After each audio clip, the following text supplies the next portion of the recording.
Hello, I'm Ava from Costa del Sol Villas. If you're planning to buy a property in Andalusia, one of the first things you need to understand is the additional purchase costs. But here's something many buyers don't realize. The costs are completely different, depending on whether you're buying a brand new property from a developer or a resale property from a private owner. Let me explain exactly what you can expect. First, let's look at a new build purchased directly from a developer. In this case, you do not pay property transfer tax. Instead, you pay Spanish value added tax, known as IVA. The current rate is 10% of the purchase price. But that's not all. You'll also pay stamp duty, known in Spain as AJD. In Andalusia, the current rate is 1.2%. That means when buying a new build, you should budget approximately 11.2% in taxes alone. Now let's look at resale properties. When buying an existing property from a private owner, there is no VAT. Instead, you pay property transfer tax, known as ITP. The good news is that Andalusia has one of the most attractive tax rates in Spain. The standard property transfer tax is currently 7%.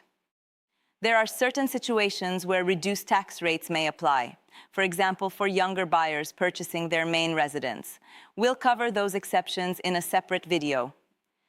Now let's talk about the additional costs that apply to both types of property. Whether you're buying a new build or a resale property, you should also budget for notary fees, land registry fees, and legal representation. Together, notary and land registry costs are typically around 1 to 1.5% of the purchase price. We also strongly recommend appointing an independent lawyer. Legal fees are typically around 1% of the purchase price. One important point, all purchase taxes in Spain must normally be paid within 30 working days after signing the title deed before the notary. So let's summarize. For a resale property, you should budget approximately 10 to 11% above the purchase price. For a new build, because of VAT and stamp duty, you should allow approximately 12 to 13%. My professional advice is to set aside this budget before you begin your property search. That way, there won't be any unexpected surprises when you're ready to complete the purchase. If you found this video helpful, please like, subscribe, and follow Costa del Sol Villas for more practical advice about buying property in southern Spain. Thank you for watching, and I'll see you in the next video. I'm Ava from Costa del Sol Villas.